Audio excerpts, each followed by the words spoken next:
Ní orúkọ Baba àti Ọmọ àti Ẹ̀mí Mímọ́, àmín. Áńgẹ́lì Olúwa jíṣẹ́ fún Màríà, ó sì lóyún nípa agbára Ẹ̀mí Mímọ́.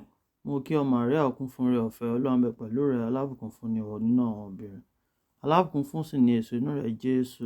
Màríà mímọ́, ìyá Ọlọ́run, gbàdúrà fún wa àwa tó ṣẹ̀ lẹ́ṣẹ̀, nísinsìnyí àti lákòókò ikú wa, àmín.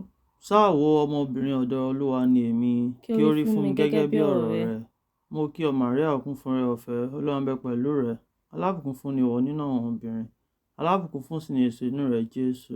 Màríà mímọ́, ìyá Ọlọ́run, gbàdúrà fún wa àwa tó ṣẹ̀ lẹ́ṣẹ̀, nísinsìnyí àti lákòókò ikú wa, àmín.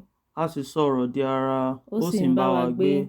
Mo kí ọ Màríà, ó kún fún oore ọ̀fẹ́, Olúwa ń bẹ pẹ̀lú rẹ, alábùkún fún ni ìwọ nínú àwọn obìnrin, alábùkún fún sì ni èso inú rẹ Jésù.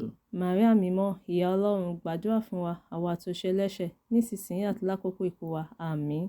Gbàdúrà fún wa, ìyá mímọ́ Ọlọ́run, kí a bá lè yẹ fún ìlérí Kristi. Àdúrà.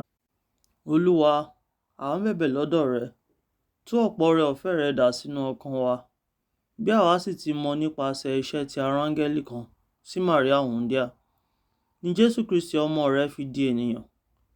Jẹ́ kí a lè tipa ìtóyè, ìjìyà àti àgbélébù rẹ̀ dé ibi ògo àjíǹde, nípasẹ̀ Jésù Kristi ọ̀kan náà Olúwa wa.